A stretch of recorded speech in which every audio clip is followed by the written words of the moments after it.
이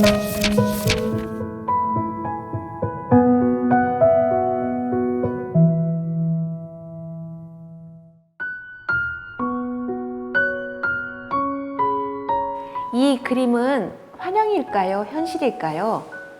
관람객과 그림의 경계를 허물고 움직이는 순간을 포착한 벨라스케스의 시녀들의 이야기입니다. 이 그림은 원근법적인 이야기, 공간감 이야기, 객관적 거리 이런 이야기를 담고 있는데요. 그림을 통해서 설명드리도록 하겠습니다. 이 그림을 보시면 가운데 공주가 서 있어요. 마르가리타 공주예요. 뒤에 거울 속에 있는 모습을 비치고 있는 펠리페 4세의 딸인 거죠. 이 딸을 중심으로 이야기가 펼쳐지는데요. 두 명의 여인들을 보면 이 여인은 이 공주의 시녀들이었던 거예요. 그래서 그 공주의 키높이에 맞춰서 뭔가 시중을 들고 있는 듯한 모습이 그림에 포착되었어요. 그 옆에를 돌아갔더니 난쟁이 두 명이 있어요. 이 난쟁이는 공주의 친구 역할을 했던 사람이다 라고 알려져 있어요. 그래서 이때 당시는 이렇게 난장이가 궁정에서 공주나 왕자의 친구의 역할을 했던 사람이 이제 난장이의 역할이에요. 그런데 그 앞에 개가 한 마리 그려져 있죠. 이 개는 충성을 맹세하는 역할로 쓰이고 있어요. 그래서 우리가 뭐 여러 가지 도상학적인 의미가 있잖아요. 그럴 때 개는 꼭 충성을 이야기한다라고 알려져 있거든요. 그래서 여러분들 그림에서 개를 보면 이거는 충성을 이야기하는구나 라고 읽어내시면 돼요. 그리고 그 뒤에 보면 두 명의 부부가 보이는데 이 부부는 아마도 집사 같은 역할을 하지 않았을까라는 생각이 들어요. 그런데 여기서 아주 의미가 하나 있는 포즈가 나오는데요. 뒤편에 창문에서 서 있는 남자가 보이시나요? 이 남자는 아마 왕비의 수행원 역할을 하는 사람은 아니었을까라고 생각이 드는데요. 이 사람이 그곳에 배치함으로 인해서 이 그림의 분위기가 확 달라졌다는 거 보일 거예요. 지금 이 그림이 공주를 중심으로 아주 뒤편에 있죠. 우리의 시선은 공주에 머무를까요? 아니면 뒤편에 보이는 창문에 비친 이 남자에 보일까요? 저 뒤에 남자를 우리가 바라봄으로 인해서 공간감 있게 연출을 한 그림이다라고 배치를 아주 특이하게 한 벨라스케스의 그림이 되겠습니다. 그런데 그 옆에 돌아갔더니 거울 속에 비친 국왕 모습이 보여요. 펠리페 4세예요. 마르가리타 공주의 아버지 엄마였던 거예요. 그래서 이렇게 거울 속에 비친 모습이에요. 그런데 또 그 옆에 보니 큰 이젤 앞에 그림을 그리고 있는 화가 벨라스케스가 보이고 있어요. 굉장히 큰 캠퍼스에 그림을 그리고 있는 이 벨라스케스는 비율을 보이기 위해서 이렇게 이젤과 캠퍼스를 앉혔다라고 볼 수 있겠습니다. 그런데 여기서 아주 중요한 포인트가 있어요. 국왕 부부가 주인공일까요? 마르가리타 공주가 주인공일까요? 화가의 화면에서 보면 국왕을 그리고 있는 장면처럼 보여요. 그렇죠? 그리고 이 마르가리타 공주는 국왕 부부를 그리고 있는 이 화실에 놀러온 순간을 포착한 그림이다라고 알려져 있어요.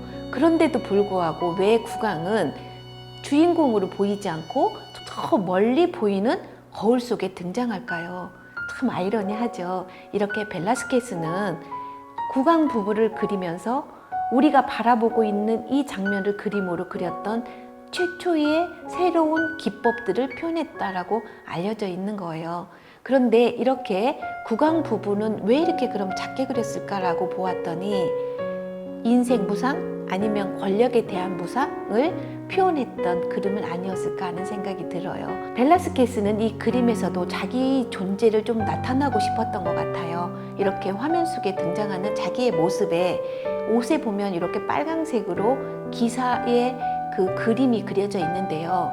굉장히 궁정 화가로서 귀족이 되고 싶었던 벨라스케스는 평생 동안 노력을 했는데 말년에 기사좌기를 받게 돼요. 그래서 덧붙여서 이 빨강색 기사좌기의 그림을 덧붙여서 그렸다라고 알려져 있거든요. 그러면 여기서 마르가리타 공주에 대해서 좀 살펴볼까요?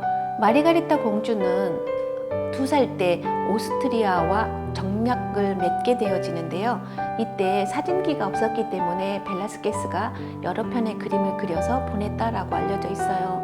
그런데 이렇게 사랑을 받고 이렇게 왕가와 정략 결혼을 했음에도 불구하고 근친 결혼을 하여서 아이를 낳다가 22살에 인생을 마감하게 돼요.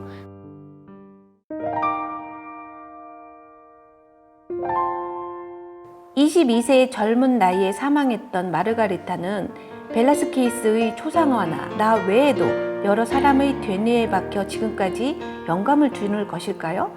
라벨은 벨라스케스의 마르가리타 공주 초상화를 보고 영감을 얻어 궁정무곡 죽은 왕녀를 위한 파반느를 만들었다고도 합니다.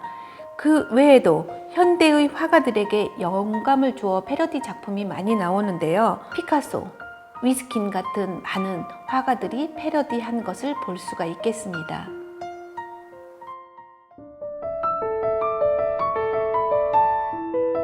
그 이후에 벨라스케스는 이렇게 공간감 있는 이야기, 순간을 포착한 이야기를 그림으로 또 한 번 그리게 되는데요. 거울을 보고 있는 비너스 그림이 되겠습니다. 우리가 초상화를 일반적으로 생각하게 되면 앞모습을 그리는 것이 일반적이나 벨라스케스가 그린 그림은 뒤의 모습을 보이고 있어요. 왜냐?